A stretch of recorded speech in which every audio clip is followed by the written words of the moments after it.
La spécificité de N-Océan, c'est allier une technologie radio très faible consommatrice en énergie avec des générateurs d'énergie qui permettent d'avoir une solution autonome pour alimenter des capteurs, que ce soit des capteurs de température, de luminosité, etc. Quand on parle d'autonomie, on parle de génération d'énergie, donc c'est sans batterie et c'est avec des générateurs, avec notamment ce produit-là qui est entre guillemets le diamant de N-Océan.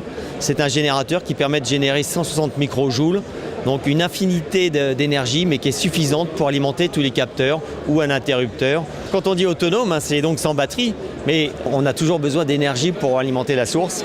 Voilà, mais toutes les commandes sont sans fil et sans pile, ce qui réduit considérablement le câblage et confère aux maisons ou aux bâtiments une très grande flexibilité. C'est un écosystème. Les 3 sources d'énergie pour avoir des capteurs autonomes. La première, vous l'avez vu, c'est l'interrupteur, c'est l'impulsion.